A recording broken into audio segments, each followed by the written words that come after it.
Today on CityCast Pittsburgh, the Steel City has a bunch of classic eats, but one of our favorites, the pepperoni roll, actually hails from West Virginia. I'm with Kat Schuler, the story loving owner and founder of Rolling Pepperoni in Lawrenceville.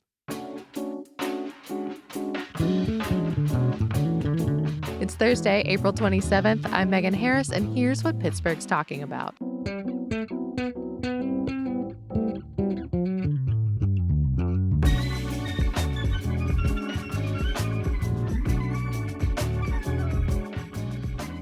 It's Thursday, so we're talking about food. Pepperoni rolls. That sweet bread dough wrapped around pepperoni or cheese, or if you're vegan, maybe peppers or olives or artichokes. I don't know how anyone decides which of your rolls to order, Kat.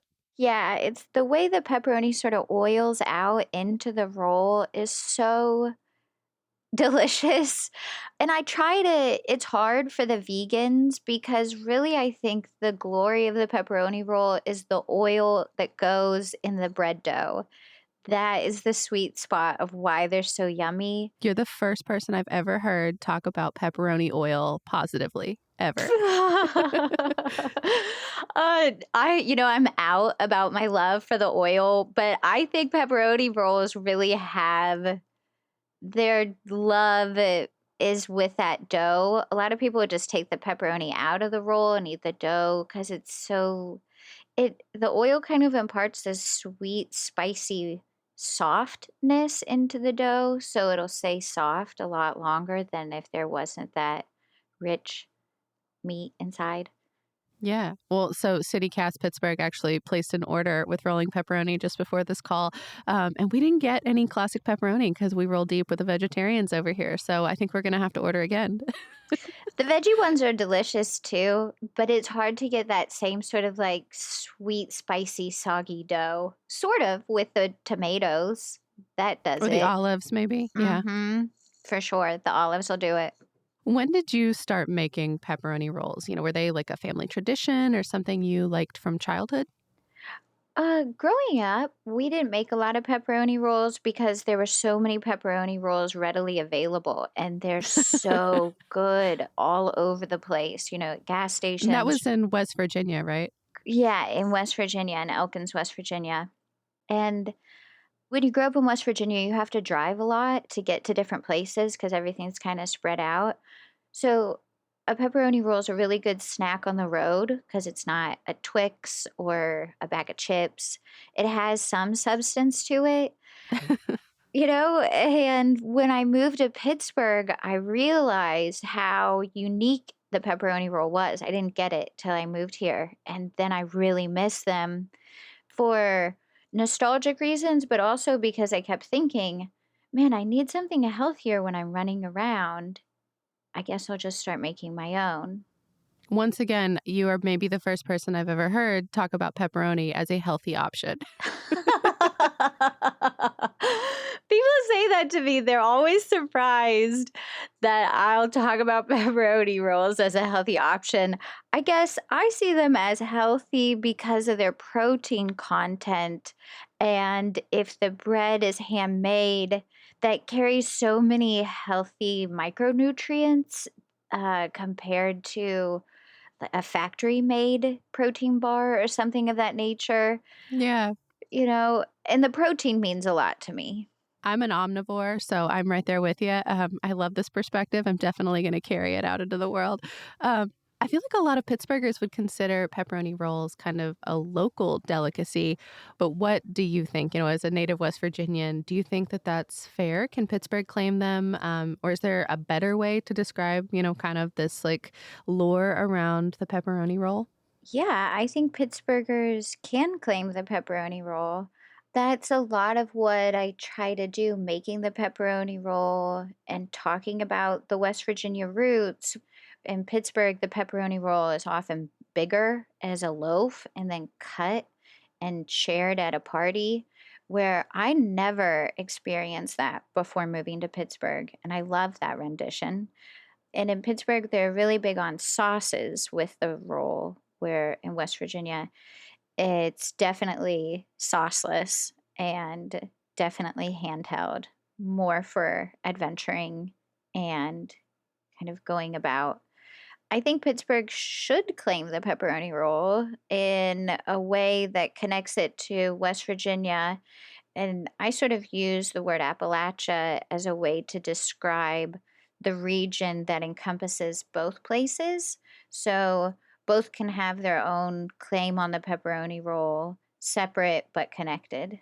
Well, can you talk a little bit about that shared history, kind of how the pepperoni roll originated and, how it found its way to your family? The history of the pepperoni roll is beautiful and fascinating.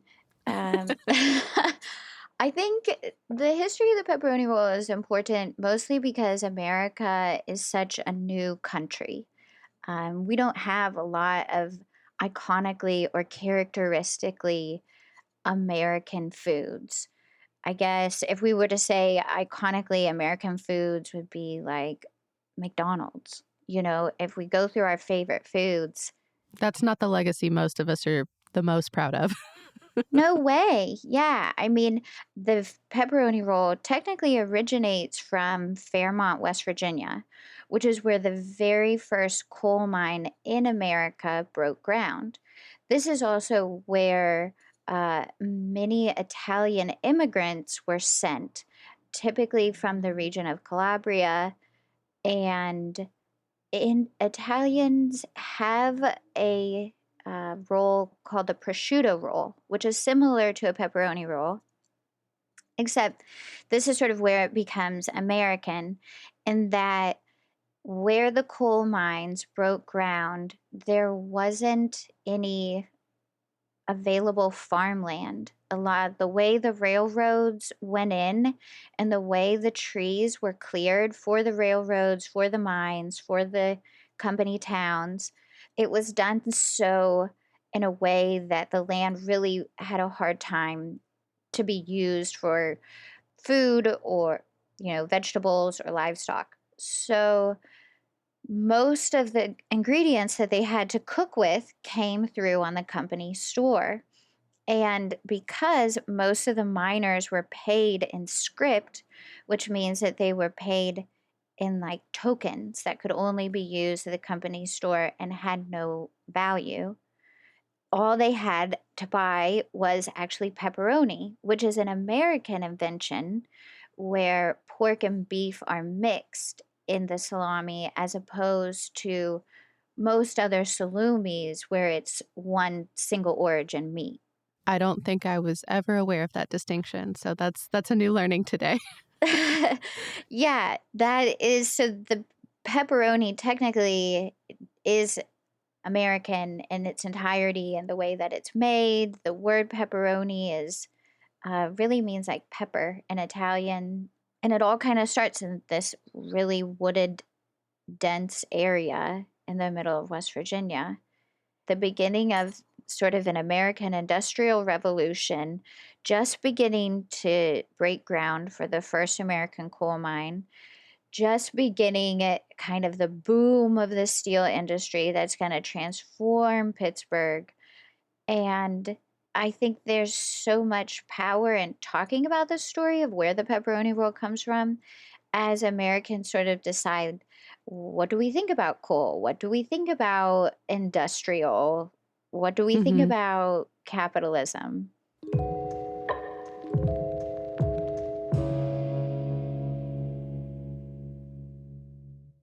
So that kind of bridges the gap to, I guess, what we would consider maybe the modern era, but what was its introduction like for you and bringing it to Pittsburgh? Because you say you got here and there was nothing like what you were used to before, and now you've made it your career. What was that transition like? And also, just opening a brick and mortar in this day and age, it's a lot. It was a lot. It was a handful. It was absolutely fascinating. I was making the rolls just because I really missed home and I just couldn't help it. It just sort of happened on my own. But then what's super cool about Pittsburgh is how supportive people in Pittsburgh are of each other. So as soon as I started making them, people started saying, "Ooh, that's cool. You should sell these." oh, I'm having an event and some makers are going to be there. Do you want to set up a table? And I would be like, no, I'm not a baker. I don't know how to, like, no way. And they were like, yeah, yeah, yeah. Just give it a shot. Just try. Just come on, bring a few. I would show up and have like 12. I would, Oh, that's not enough. yeah, No. exactly. I really didn't know what I was doing. But I would just be like, okay, sure. I'll bring some rolls. And when I would go to these events, people had a lot to say about the pepperoni roll. Everyone was like, what are you doing? Why In are a you good making way? pepperoni rolls? In a bad way? Both ways, good and bad. I like that you got Peop help, but you also got, like, a real reaction. Like, what are you doing with your life?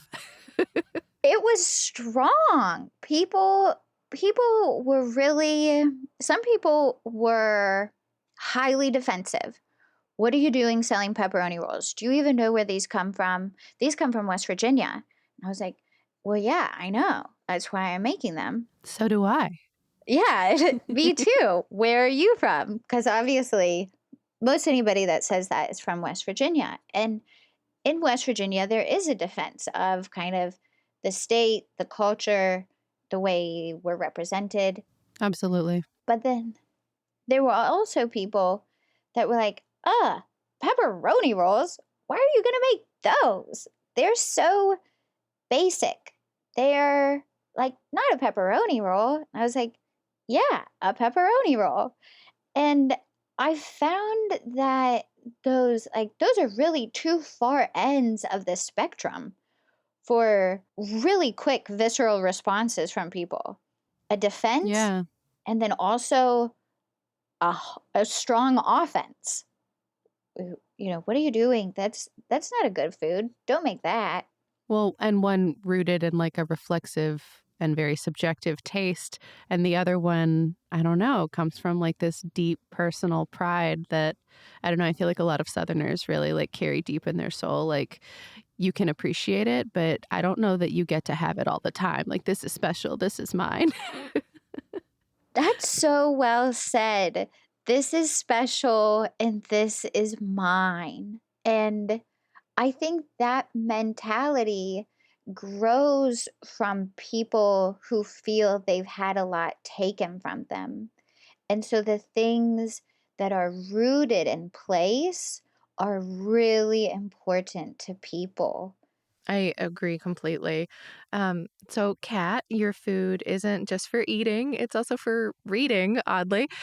You wrap your rolls, literally wrap them in these printed stories of Appalachian culture. It's like the actual packaging. Why did you decide to do it that way?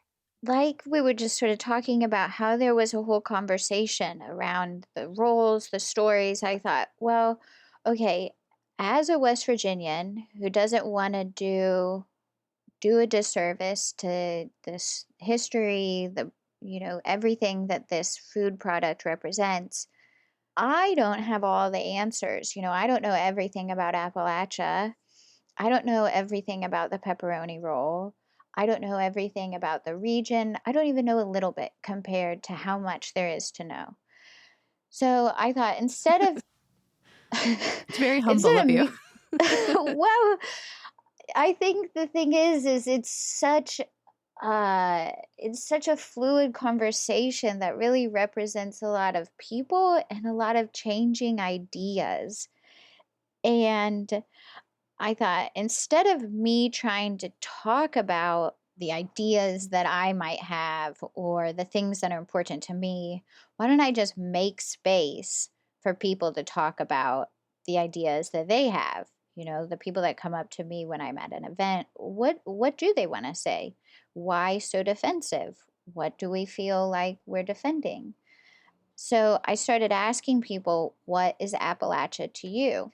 And so Appalachia is a sociologically defined culture, which means that it's a culture defined by anyone that identifies with it.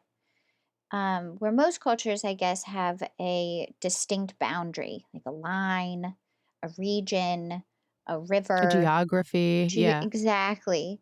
What kinds of people did you talk to? Oh man, I talked to so many amazing people. I mean, really, I just went through my bucket list of idols. I talked to Appalachian professors at Chatham, WVU, artists, poets, climate crisis warriors. I was expecting a list like friends and neighbors. This is a much you really shot for the stars in a better way. I like that. Well, Appalachia is a complicated word. And honestly, if you start asking people, what is Appalachia to you? A lot of people aren't sure what to say. Most people are going to say, oh, it's over there. It's not here. It's them, but it's not me. And most of the people that are willing to really step into that space are people that have studied the word, studied the culture, and the region. Yeah. Well, so obviously folks should order a roll to be able to experience the stories firsthand, but can you give me, I don't know, a little spoiler of what a few of them maybe shared? I think the biggest theme from the stories that came through was that there is a push and pull between sort of a creation idea and a destruction idea in the region. Sort of this idea of pride and this idea that there's been wrongs. And for each person, those wrongs meant different things. They felt different. But every single person, when they talked about the word Appalachia, it was a very visceral story of this is the pain my region carries, and this is what I do, and this is what my family does to make it beautiful and to reclaim it. Every single one. Kat Schuler is the founder of Rolling Pepperoni. You can find her Roni rolls at the storefront in Lawrenceville or order delivery through her website. Kat, thank you so much for sharing this history and kind of a piece of yourself with CityCast Pittsburgh. Thank you, Megan. It's been a blast.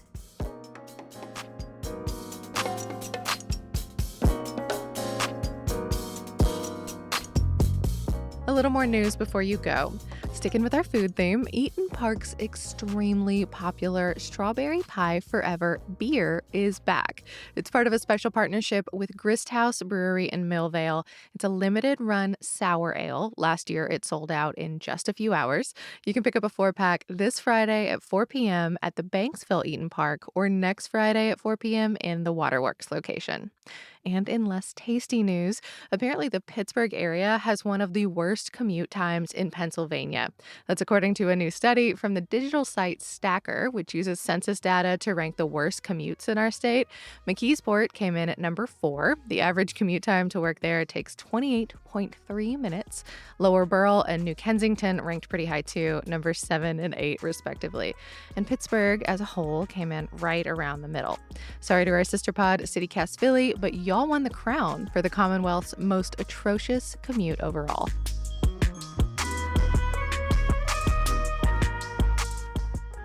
That's all for today here on CityCast Pittsburgh. If you're hungry for more food-focused shows, check out our back catalog of Thursday episodes. That'll always be your day for tasty updates, and you can check out our Friday Hey Pittsburgh newsletter for dozens of bite-sized, newsy morsels about restaurants and bars and pop-ups and food trucks all over town.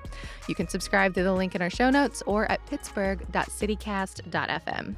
We'll be back tomorrow morning with more news from around the city. Talk to y'all soon.